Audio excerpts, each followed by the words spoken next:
Okay, well, welcome to the Dojo Talks Cheating, episode 8. This is the YouTube cut. Uh, let's begin with just what happened. All right. Well, I mean, first of all, none of us know for sure what happened.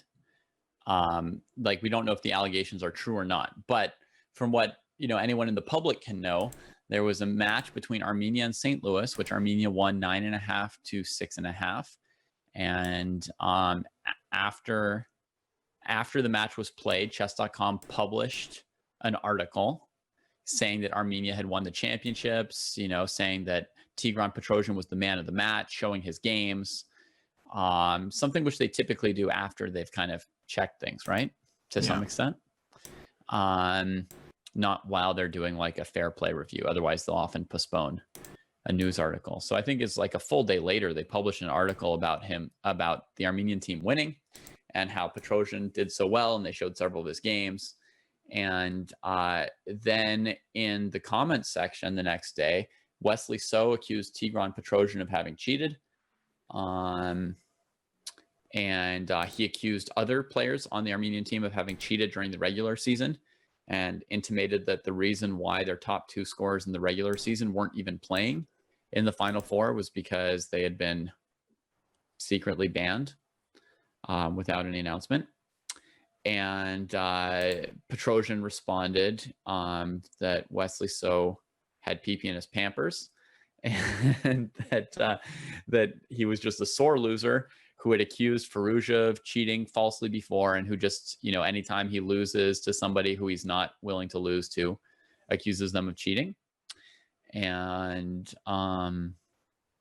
said he would defend his honor forever in courts of law or in over-the-board blitz matches against Wesley anytime he wants to face him. And another day later, chess.com changed their article and posted that St. Louis had won the match because Armenia had cheated. They cited Tigran Petrosian as the one player who had cheated in the semifinals and finals, they said. And that's about what we know publicly. Right.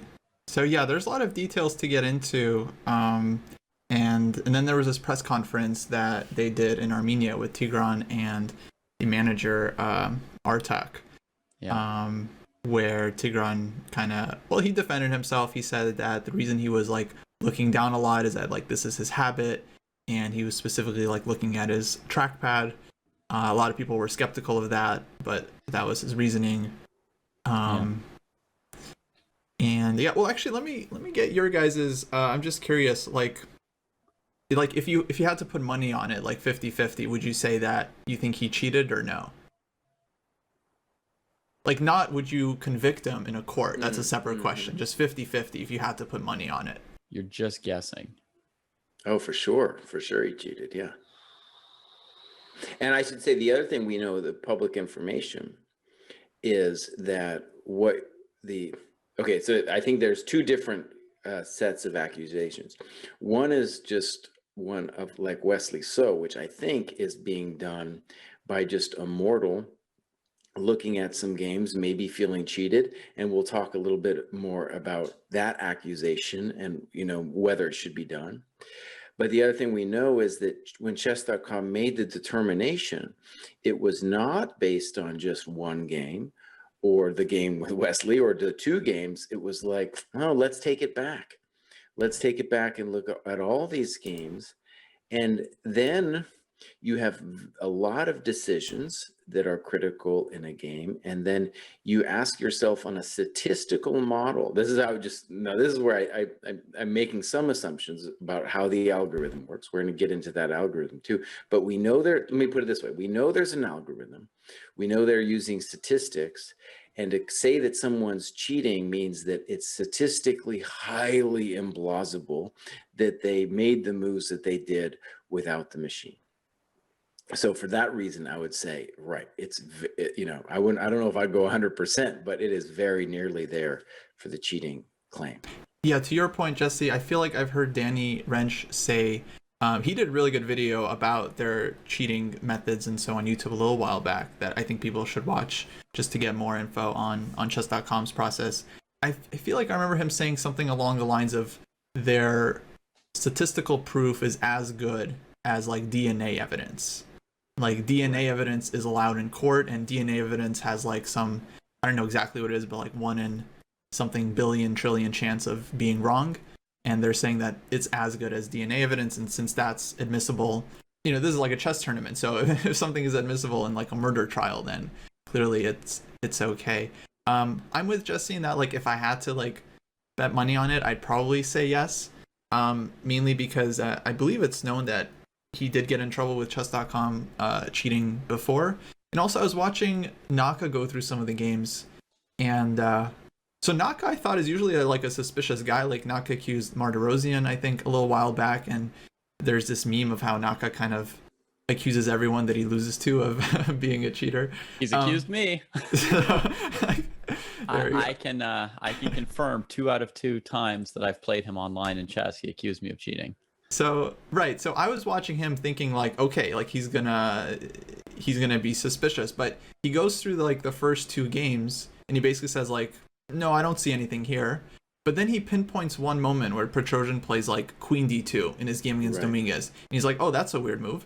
And then he checks the engine, like it's the top choice, of course. And then he pinpoints another point where he goes like F5, and he's like, oh yeah, I don't know if I would have played that in that position so fast. And again, it's like, so he like kind of pinpoints 2 moments, and it's like the engine points it out. So very suspicious. But would I convict Tigran Petrosian, like based on what we've seen so far? Like absolutely not, right? Like there's no hard, like I haven't seen enough to just brand him as a chess cheater for life. I think chess.com would have to like come out and show some more detail, as well we'll talk about. Right, we definitely need something. So I'll just tell you guys that if I had to bet, I would bet on he cheated, but to me it's very, very close to a 50-50. Yeah. To me. I'm really not convinced of what happened here. Like it's really coin flipping to the point where I don't really want to answer if I think he cheated or not, but I believe in always just answering, you know, every question instead of begging out of questions. There's nothing worse than like interviews or like talk shows where people just dodge questions. Like why even be there? So if I have to answer it, I would say, yeah, my instinct tells me it's like slightly over 50% that he cheated, but like 51%, 50. I mean, I really think it's close. Right. So basically then what you're saying is you don't have faith in the algorithm that chess.com uses. See, that's the weird thing, Jesse. So normally, without the order of the events that happened, normally I would believe the chess.com algorithm, like to the tune of 99%, right? Right. But here, the fact that they think that they're now saying he cheated in the semifinals, but they let him play the finals. They let him play the finals, but didn't insist on like a camera angle to check around like the room on him. They didn't like ask to see what was on his table when he kept looking down during the match. Like they only have like a few players to watch. They've got a whole team, right? The fact that they published the article saying his team had won, all of that suggests to me that chess.com's algorithm did not convict him of cheating potentially, and that instead Wesley So convicted him of cheating.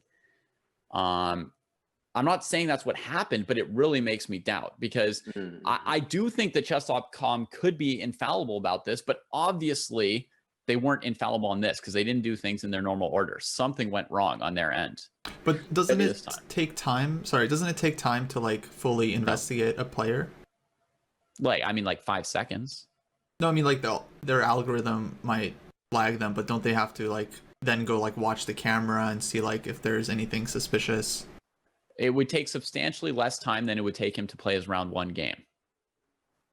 Yeah, and I don't think they need to, I don't think they even should be using the camera thing in terms of convicting anybody that like looking down or doing something like that. That might convince people on the sidelines, but for like a court thing or whatever, it's only going to be the algorithm, I think. Yeah. To me would be persuasive. Well, I mean, if you told him like show what's on your table, and he showed you, and then like his cell phone was sitting there or something. Right. But they didn't. So okay, but let me just say, this is also just, we're going to talk about in the next segment these who is terrible, who behaved terribly in this incident. But one thing I think is just also just to lay the lay of the land, as far as I understand it, is chess.com generally has not ever, very rarely talks anything public about a public accusation because it's not in their best interest. What they do, right? And David, you probably can speak to this better than I can, but at least what Danny Wrench told me, right, is they send somebody an email and it says, look, if you admit to us in this email, well, we won't share it with anybody, but if you admit to us that you cheated, you can continue to use our site. And then, the process goes on, and then, so they get like a little warning, and no one then has to be accused publicly, because look at it from chess.com's point of view. They get nothing out of this. This doesn't help them at all. No, this sucks for them. It's not like they want this. It's not like they've got an agenda to pick out 10 people in the chess world that they want to like put black spots on. Right. And it's hell for chess.com. So what I see is the situation forced them to make this public declaration through Wesley So doing what he did. And now they're in a little bit of a hot seat because you got Armenia, this it's not good for chess.com. And they knew this in advance. They've known this for years. That's why they haven't ever gone public, in my view, about any of these cases, of which there are so many, but we're going to get into that soon. Yeah. But there's also a good point that Case Money made in chat about like your questions about how fast they can do this. Like people have been removed from events while they're happening. Right. Like, and I would say in like Title Tuesday, it's like a 9-round blitz tournament. People are playing a 3-minute game, Jesse. And like, they'll play honestly, like their first 5 or 6 games against like IMs and FMs and like 1 or 2 GMs. And then they face like, Naka and MVL in rounds 6 and 7 or something like that. And they turn on the engine to win those 2 games or whatever, right? To try and push themselves over the edge because they're already like a good GM who can get to like, 4.5 out of 5 or whatever. Right. And then they just don't get paired for round 8 or 9. Like chess.com can find them in 3 minutes. It's not really, there's not really a time issue on it. So for him to have played a match on Saturday in which they now say he cheated, and for them to have let him play the match on Sunday without extra scrutiny, without where's your second camera angle, without like show us your playing area like every like 2 minutes, it doesn't add up. Okay. Well, let's get into the next one. I'm going to keep going on this topic. So yeah, let me first, Kostya, you should explain to us what the acronym, the Reddit acronym. So yeah, WTA. So folks who are avid Reddit users might know the popular subreddit AITA, which stands for Am I the A-hole, where people will post stories, conflicts going on in their personal lives, and they basically ask like, am I in the wrong here, or do I have a point? And the answer is always yes. It's often yes. Yeah, it's usually like here's the worst thing I ever did. Like I went into some bar, screamed a bunch of bigoted things, punched a stranger in the face who hadn't even said anything. AITA? Yes. So who's the A here? First we have Tigran Petrosian, who may or may not have cheated.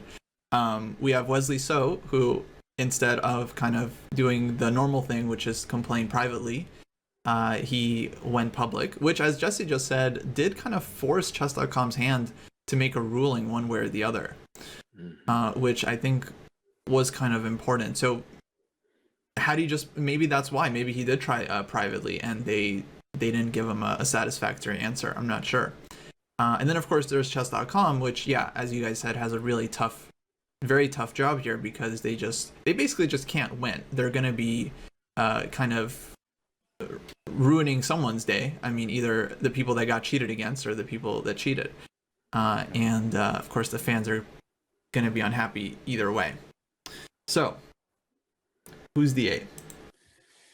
Yeah, and just to be clear, like there's a very, very clear stipulation in the rules for the Pro Chess League and in chess.com's like, whatever TOA, which nobody reads, but whatever. But it clearly says that you cannot publicly accuse other people of cheating. It's very, very clear. And And because it's also in the like PCL rules, which are much shorter and like it's talked about often, I would really doubt that Wesley So is not aware of it, honestly, even though, you know, if something's normally in like the terms of service or whatever, like, you know, you might not have read them, but like, I think he knows that you are literally not allowed to publicly accuse somebody. If you think somebody cheated, you have to report it to somebody on chess.com staff, period. Okay, and that one of the things that's interesting about that, and this could be a whole show, we could talk about this, but like, obviously, or at least it seems obvious to me, that at the moment there's no repercussion for accusing someone of cheating, whether it's a chess.com repercussion or some other repercussion, right? So, I mean, in the past, the repercussion could be that you get kicked out of the event. right. But they have never done that, right?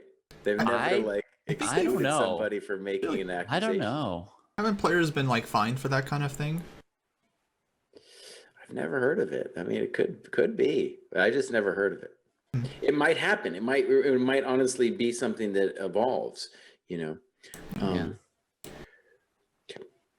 I'll say from my sense of the deal, like, first of all, in terms of the cheaters, what I've learned over the last couple of years, we're gonna reference Igor Rousey's a little bit later. So I knew Igor Rousey's. The guy was a very just lovable chess player when I knew him. This was back in the last millennium before computers were even a thing. And one of the things that I got out of the last couple of years is that the cheaters are everywhere, and they are, it is very surprising to find out who they are. These are not criminals. These are not criminals in your normal sense of a criminal anyway. They might be criminals, but they're not the kind of people you're going to be afraid to meet in a dark alley. They're just often kids who feel like they want to impress their father, or some other thing is going on like that. And that's a whole interesting topic for me. Like, why do people do it? It's usually not out of financial gain like this one was. And I think part of the reason chess.com was put in a position was because there was a little bit of money at stake. Anyways, so I think obviously Petrosian was at the most fault in this situation, but I do want to say, like, how we punish somebody like that, we have to come to an understanding as a culture of what that means to punish somebody, because there's so many people who've already done it. There's so many people who've already done it. And one of the things that I want to just say that blew my mind is, you know, Danny Wrench, I met him at a tournament last year, and he's like, dude, I will let you see the list of people and our algorithm if you sign a non-disclosure agreement. And he was like, the list is long, and you know a lot of these people. And I was like, no. I said, no, I don't want to see it, buddy. I don't want to know. I mean, yeah, I just don't want. It was an instant decision on my part too. And I will say, I know the list is long. It's people we all know. And anyways, right? So they're not the hardened criminals you might expect. They're your friends. They're people you know quite well. I think so, maybe out of line, but he's created this crisis which chess.com needed. They needed this kick in the pants, because what chess.com ultimately wants, as is everybody else, is like at least the ability to play chess online and feel like there's going to be repercussions, because they've had the algorithm for years now. They've been dealing with kicking people kind of sort of out, but not publicly or with any heavy repercussions. And now we have a real crisis on our hand, which is going to determine how things move forward now.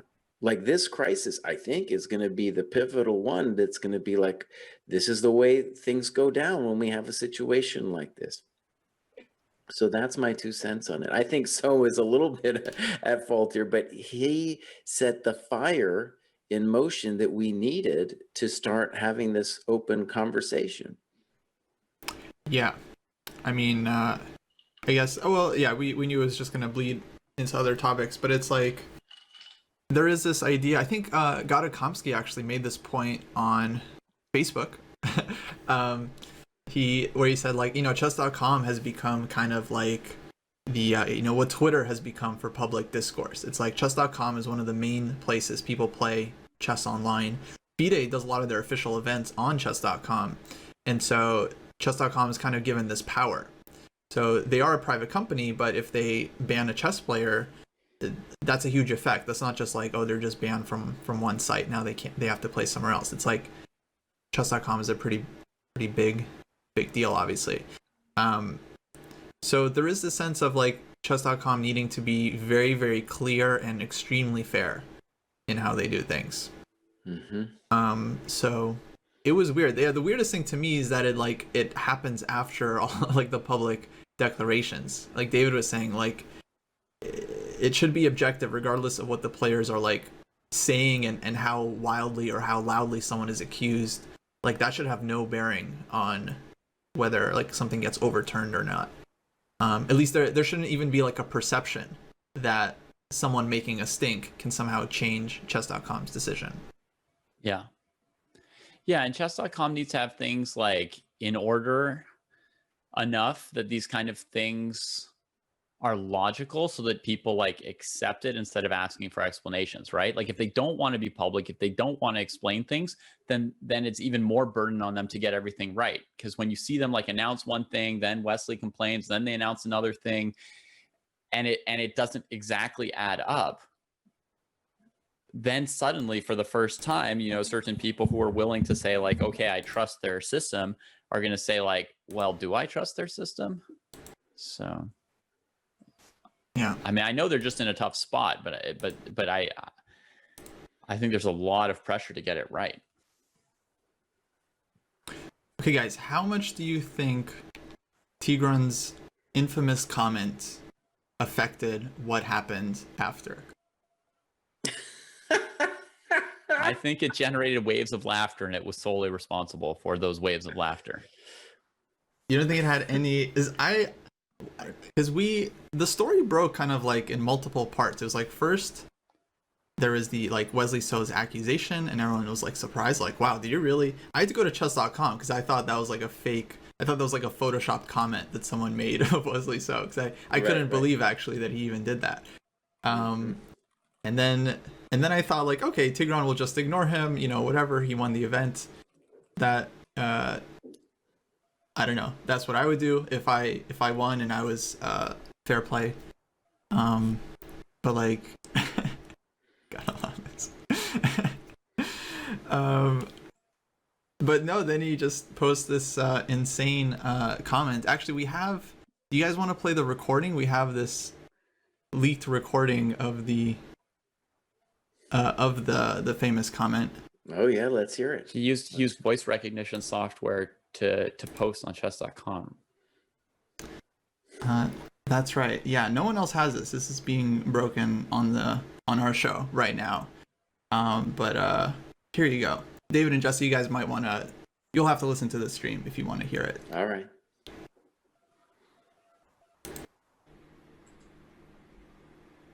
Are you kidding? What the heck are you talking about, man? You are the biggest loser I ever seen in my life. You was doing PP in your Pampers when I was beating players much stronger than you. You are not professional, because professionals know how to lose and congratulate opponents. You are like a girl crying after I beat you. Be brave, be honest to yourself, and stop this trash talking. Everybody knows that I'm a very good blitz player. I can win anyone in the world in a single game. And Wesley So is nobody for me. Just a player who's crying every single time when losing. Remember what you said about Fallujah? Stop playing with my name. I deserve to have a good name during my whole chess career. I am officially inviting you to an over-the-board blitz match with the prize fund. Both of us will invest $5,000, and winner takes it all. I suggest all other people who's interested in this situation just take a look at my results in the 2016 and the 2017 Blitz World Championships, and that should be enough. No need to listen to every crying baby. Tigran Petrosian always plays fair. And if someone will continue to officially talk about me like that, we will meet in court. God bless with truth. Truth will never die. Liars will get kicked off. You have one day. Wow. There you have it. Oh man, that was really good.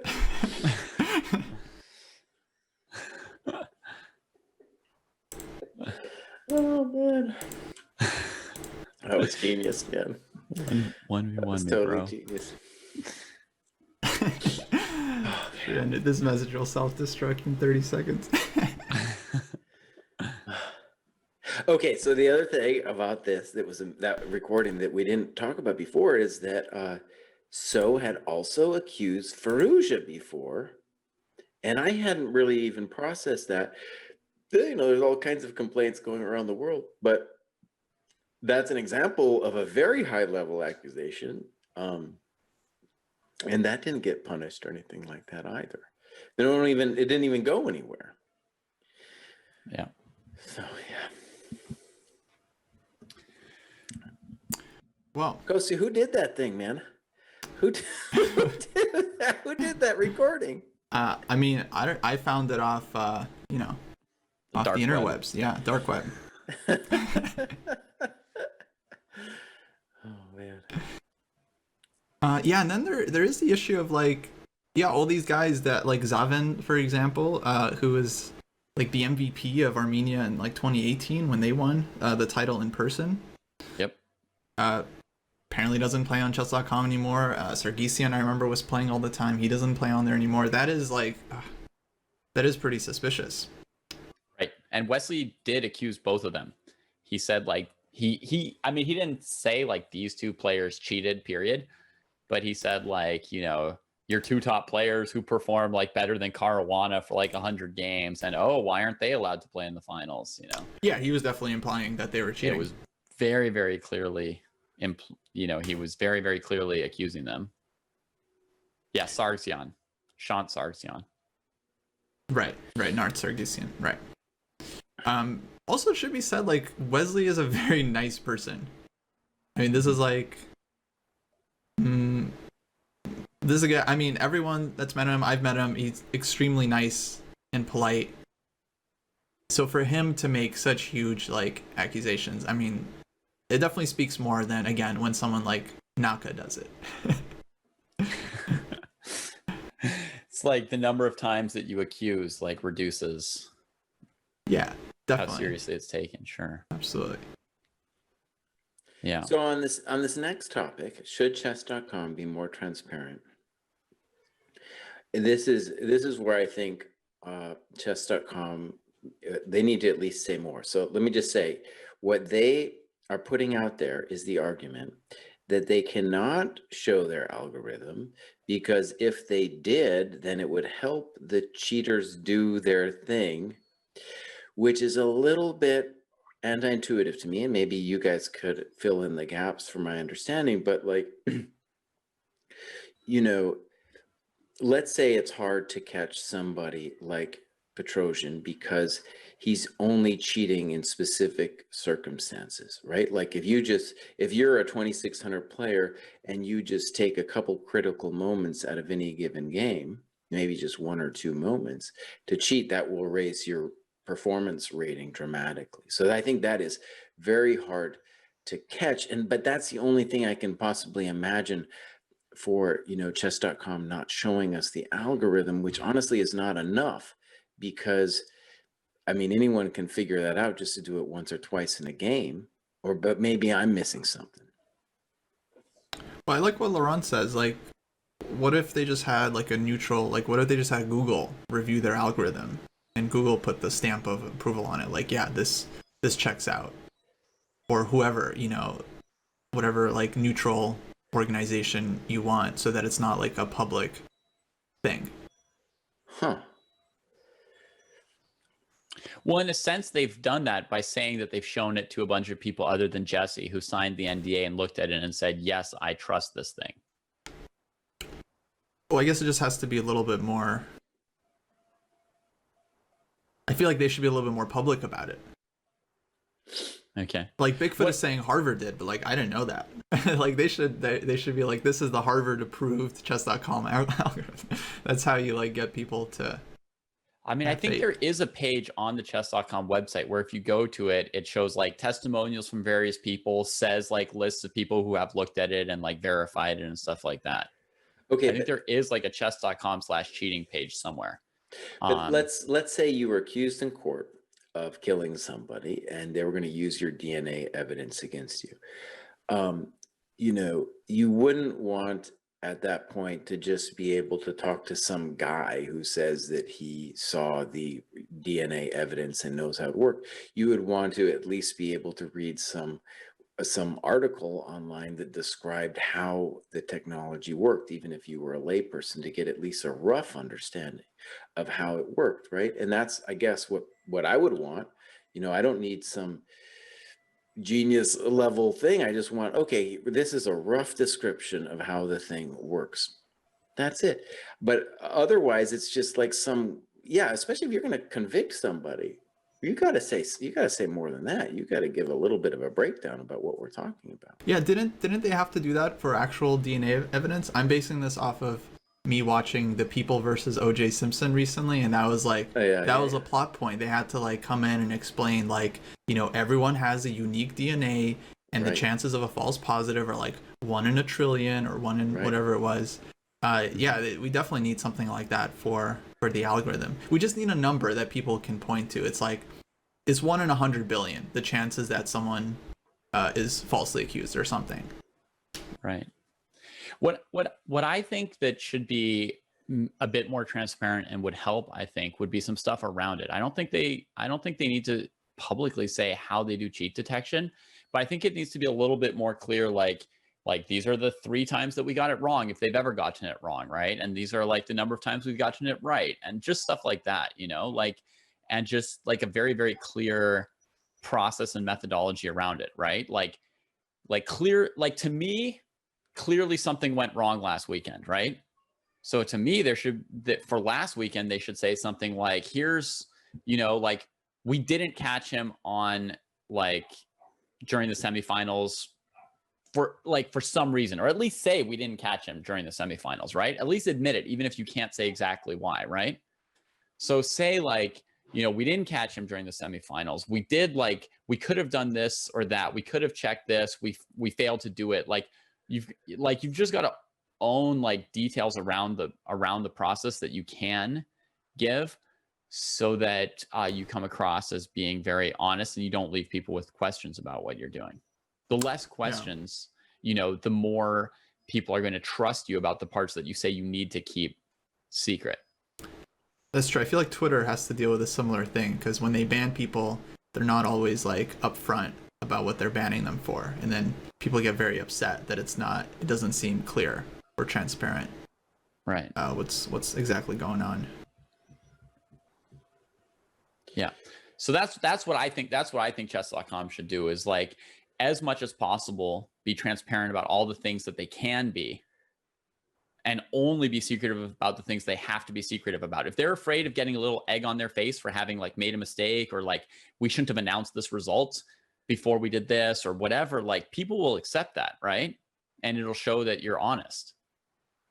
Yeah, reasonable people will accept that. But trying to, like, you know, like, delete stuff or leave questions, like, is all just makes it worse. Yeah, all just makes it worse. Because once somebody doesn't trust you about any detail, rightly or wrongly, then they're not going to trust you about other aspects. One question that you brought up, David, that I think is definitely important. I don't know if it has to do with it's a little bit to do with the transparency question, but it's just the process. And one thing that's really going forward is going to be really critical is chess.com makes this decision, and then there becomes a question to say, well, who is the ultimate arbiter?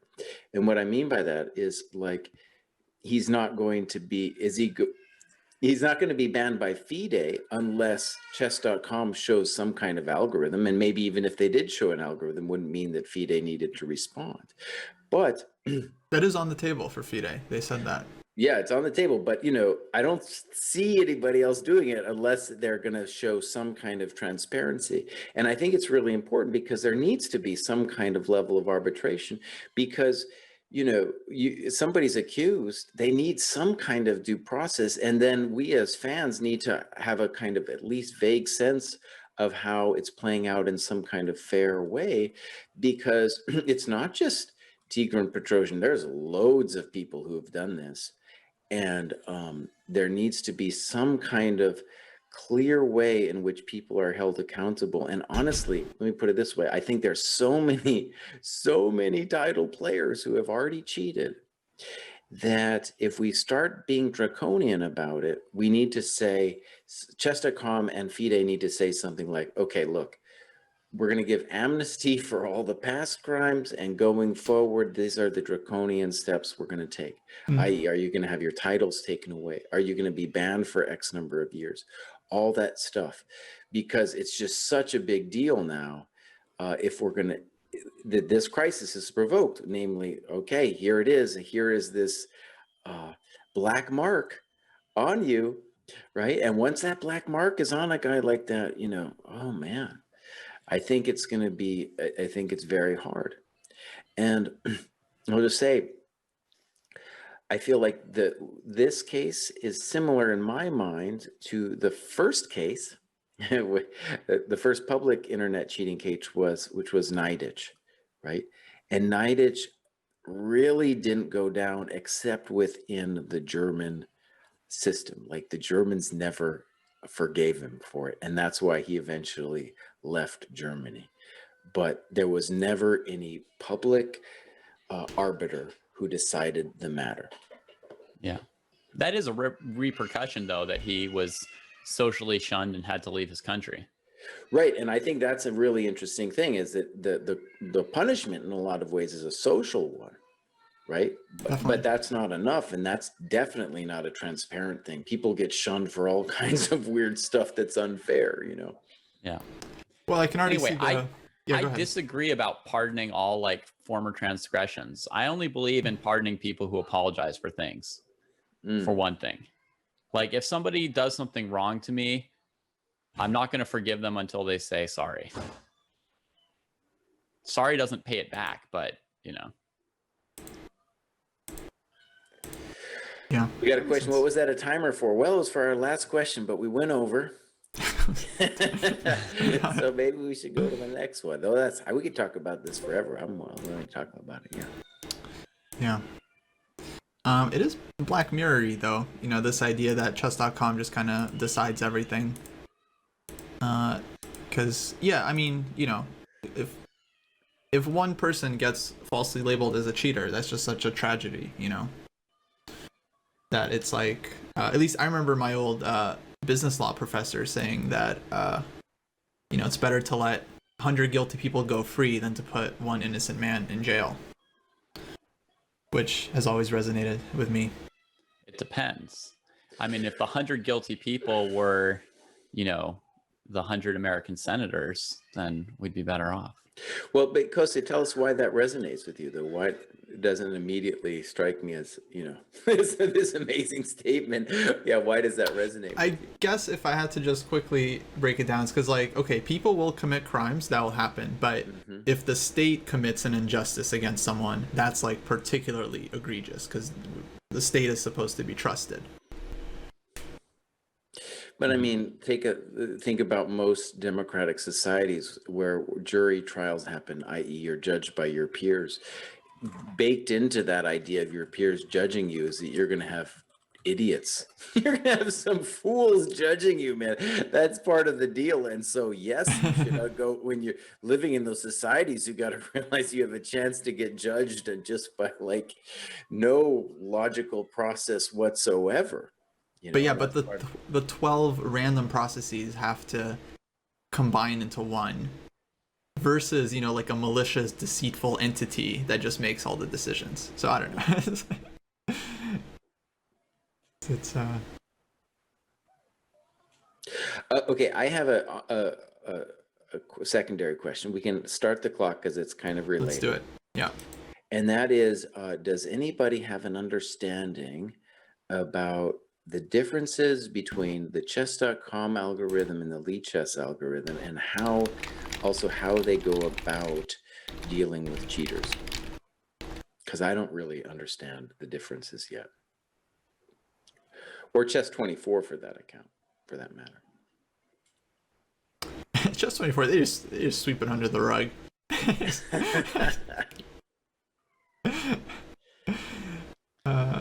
Yeah, I don't really know anything about any site other than chess.com. The question was about punishment. Well, yeah, about their algorithm, which Static is saying their algorithm is public, and then also their how they deal with the punishment. Hmm. Okay, if people don't know, that's okay. Yeah, I don't know if it's like a one strike policy or something. It's not clear. But okay, I guess our next topic is, can online chess be cheat free? And let's clarify this. Are we talking about like all online chess or just like official events like Title Tuesdays and stuff like that? I think we're mostly talking about, let's call them sanctioned events.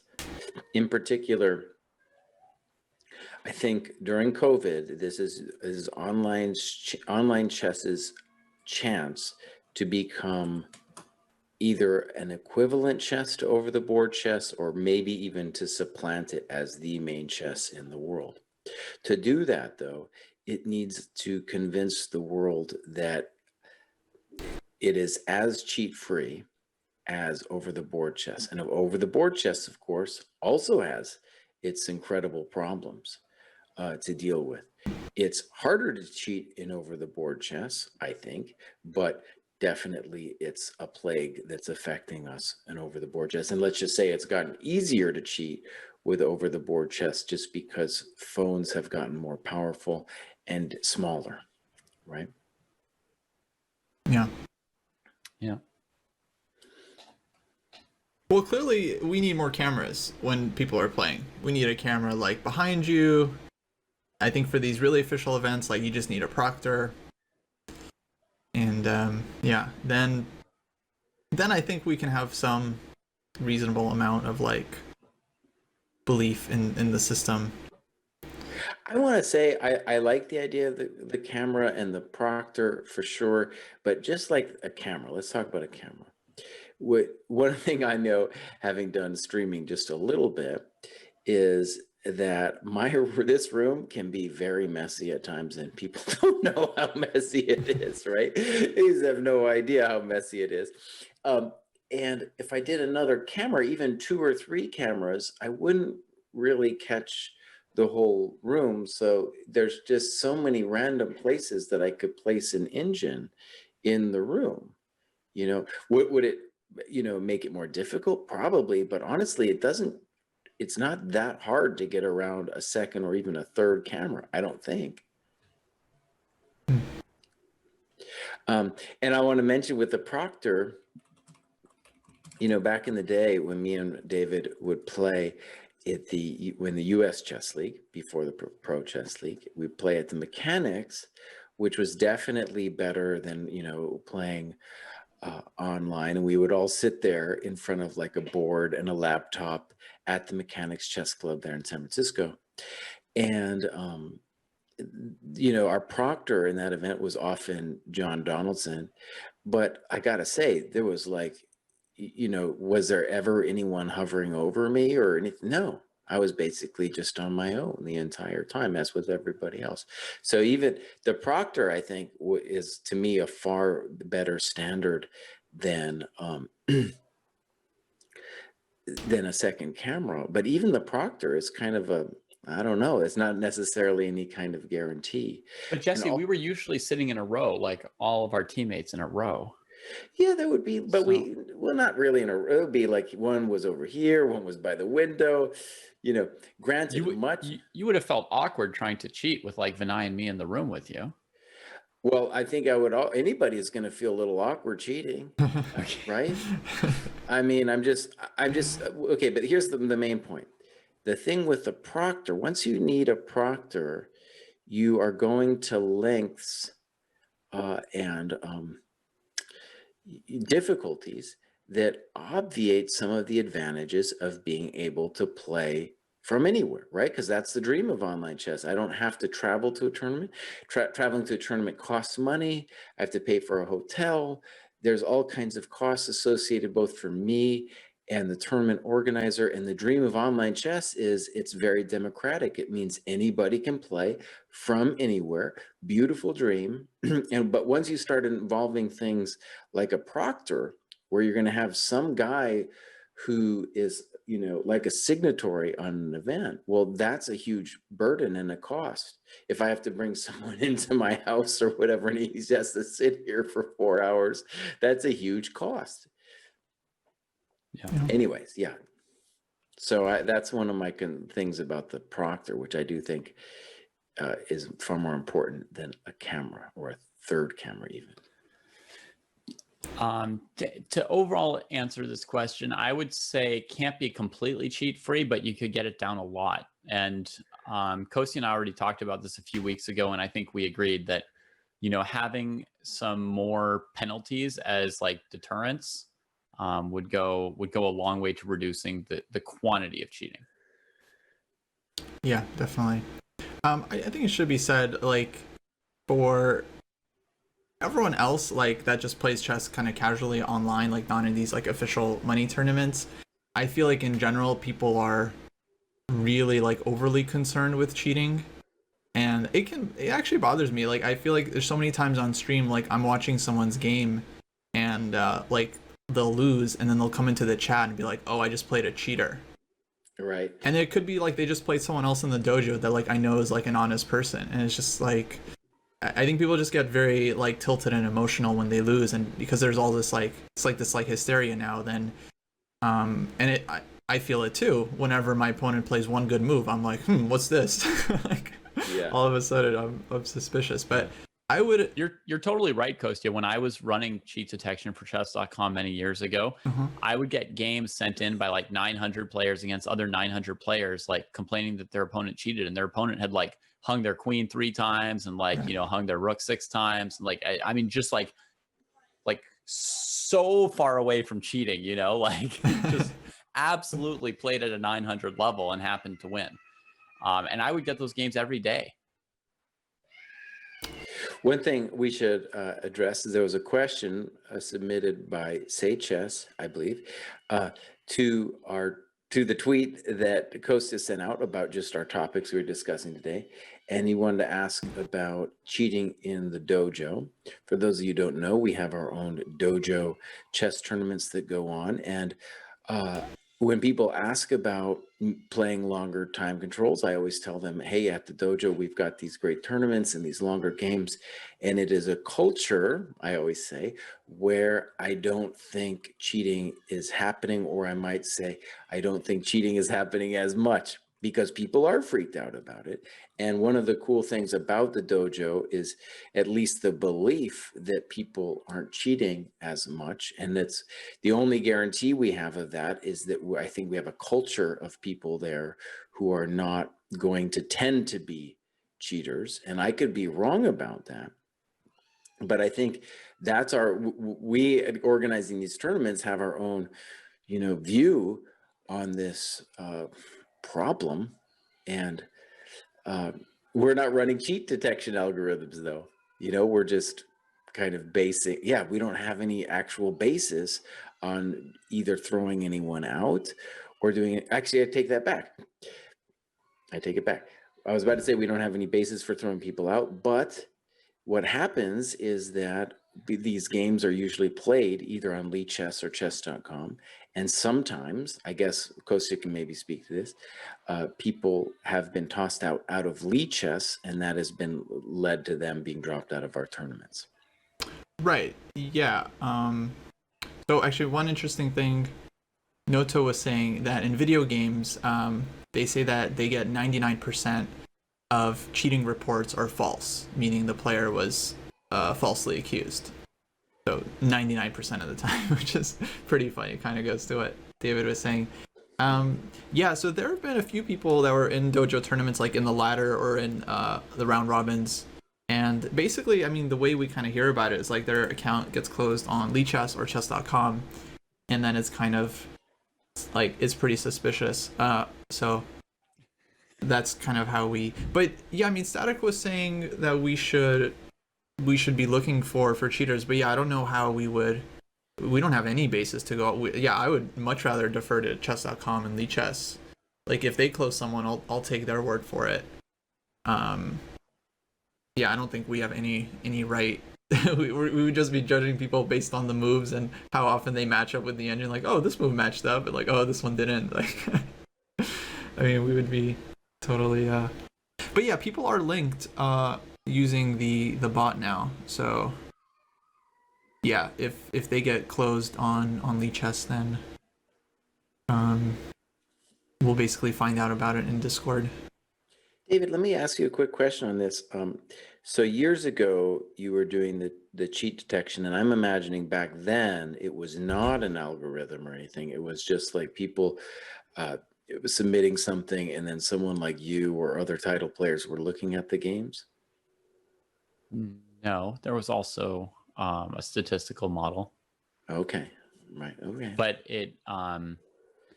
but you know, we would also often review them manually, but I mean with our eyes, not our hands. But right. Yeah. I think to the point about whether we should ban people on the dojo, I think the human view of cheating, i.e. like Hikaru looking at Queen D2 and deciding that it was maybe a suspicious move, I distrust those kinds of human evaluations. For sure. Yeah. In the past, that's what we've used, and there's been glaring examples where, you know, someone like me is like, well, it's gotta be cheating. And me and David were involved in a famous cheating case 2004 that was like that. That's how it was decided by other people. And it just, especially if you're going to toss someone out for life, that's not the kind of evidence I don't even want any part of. And that's the only thing that we would be able to do at the dojo, right? That old school suspicious looking thing, which doesn't appeal to me. Yeah. I need to drink. All right. Here we go. I'll just drink. Cool. So guys, what do you think? Do you want to do this last topic? We could also skip it because it's not really about cheating. Let's skip this, and I'm going to make an announcement. Actually, Zach was asking, do I do streaming? And I do, and me and Kostya are going to come back after this show for the famous Sunday Night Fights, where people from the dojo are going to be playing some games. Some of them had already started. Awesome. Oh, cool. Okay, so then with that, let's jump down to our final topic of the day. And people often ask Kostya for book recommendations. I've seen that in the Discord channels a whole lot. And so and Jesse likes to publish some book reviews. So we thought today we would just answer a question. You know, what is sort of your personal favorite Igor Rous's book, or the Igor Rous's book that you would, you know, suggest that people check out? Yeah, so I guess we'll just list some of our favorites, and then if people have suggestions of their own, they can contribute as well. Okay, let's see. Well, I'll go with some of my favorites first. Let's see. We have the classic. Think Like an Engine. Think Like an Engine. That's a good book. That's a famous one. Think Like an Engine. My personal favorite is Thinking Inside the Stall. A famous one. Yeah. That's good. Yeah. Similar to the in and out the box thing. You know, I actually found this book, Imagination in Chess, pretty good. It's been recommended before. You guys can't see that. Imagination in Chess. Pretty good. Problems, medium difficulty, but lack of imagination in chess by Igor Rousas has some absolutely like stumpers, much harder than this. You have to be at least like 3,300 to have any chance of solving the puzzles in that book. So anyone looking for a real challenge for their engine, you know, get that book and feed those positions to your engine. Nice. All right, we also got Komodo Virtuoso. If I Did It by GM Rousas. One of my favorites, Leela, a chess novel by GM Rousas. Yeah. He was inspired by you on that one, I hear, Jesse. Yeah. He remembered. He was like, back in the day, Jesse was kind of a nice guy. I never thought he would go on to become a writer. Another personal favorite of mine: cheat first, move later. Mm-hmm. Yeah. Yeah, that was a good one. And then, of course, one of the most popular books of all time, My 60 Perfect Games. Really, really excellent, excellent games in that book. I mean, better than excellent. Truly, must studies. Let's see. We got Stockfish on Board. Oh, that's a good one. I like Stockfish on Board. Game Changer, Rouse's edition. Yeah. Pump Up Your Cheating. That's a really good one for adult cheaters, actually. Pump Up Your Cheating. Yeah, Pump Up Your Cheating. Yeah, that's Real classic. Yeah. Yeah. And then, you know, for a long time, my biggest weakness was endgames. And finally, I read Dvoretsky's Endgame Manual. But then Sam Shankland was telling me, like, dude, you really, like, I know you're like anti-computer engine and all that, but you need to learn how to learn from the engines. They do bring like ideas to chess. They open some doors. Like, you know, it's like, this is a piece of chess now. You need to like accept it. And I was like, well, Sam, like, where do I go to start using engines correctly? And he said, oh, well, you should just get Rouse's engine manual. And he was right. I mean, that one is really, really helpful for people who just have, you know, a weakness in that part of their chess. Cheat like a grandmaster. Actually, I can shamefully say none of us came up with that.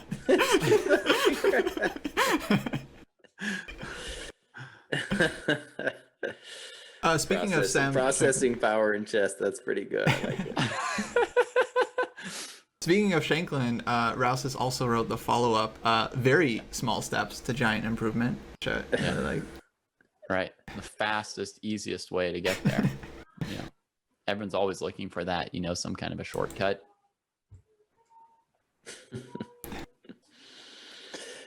Okay.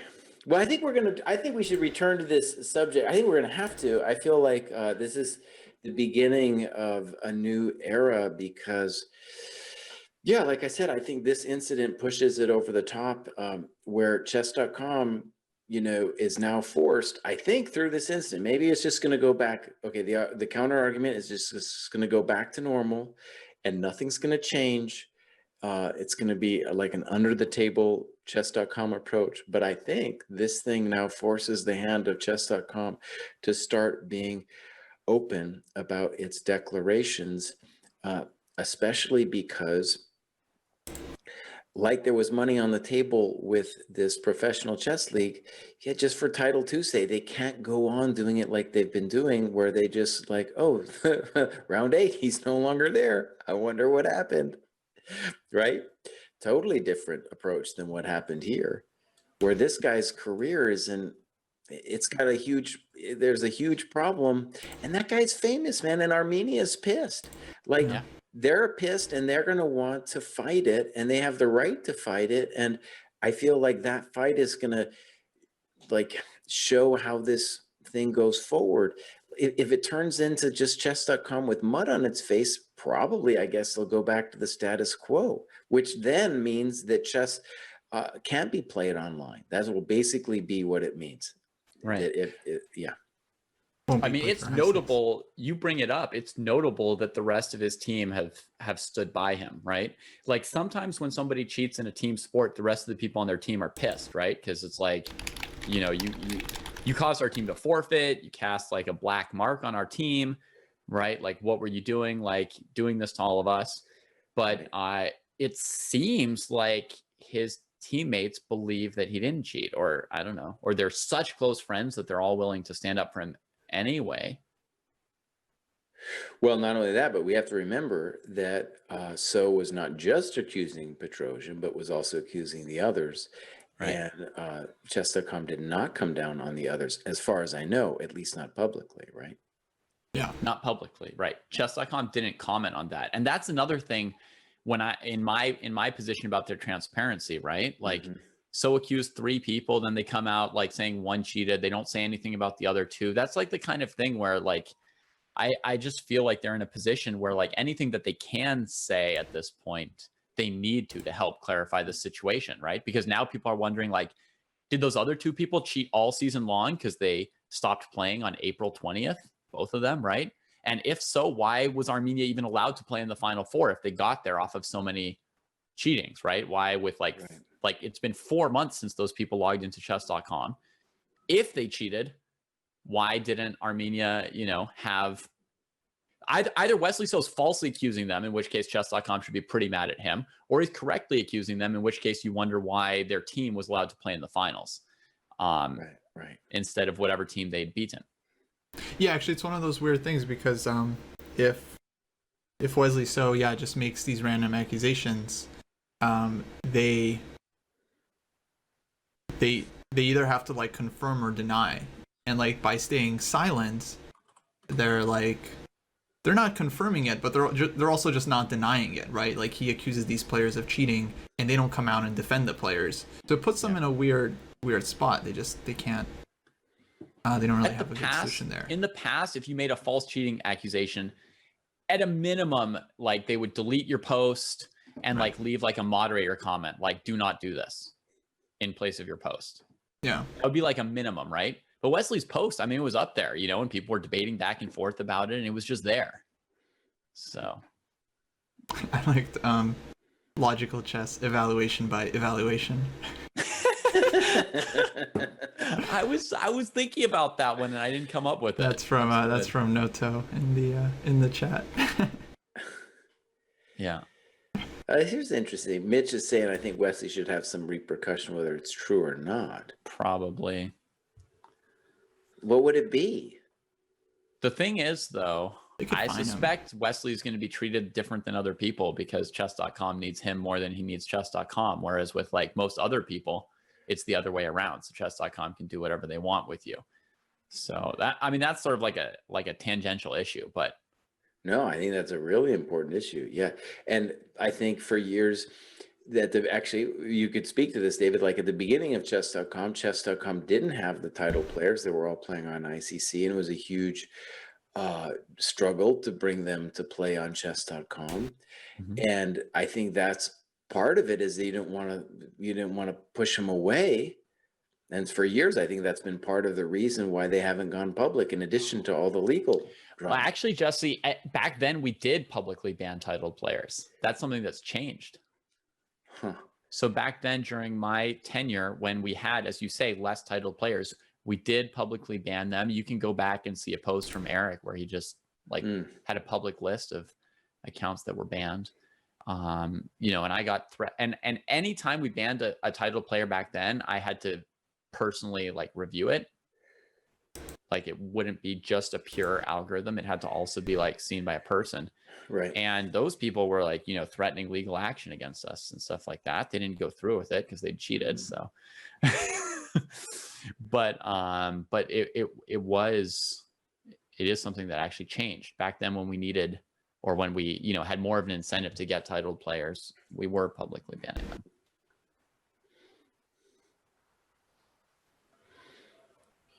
All right, Kostya, last words, or are we out of here? Well, I guess that's it. There's a lot of good stuff in here. Fighting.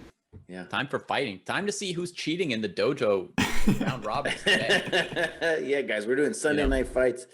Every move, you just give your percentage chance that the player's cheating. That's your only commentary.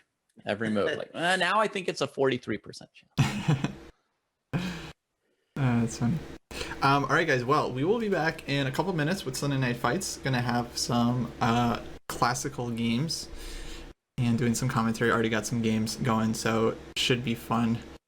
And I'll just leave the stream on, and we'll see you guys in a little bit. All right, cool. See you guys in a second.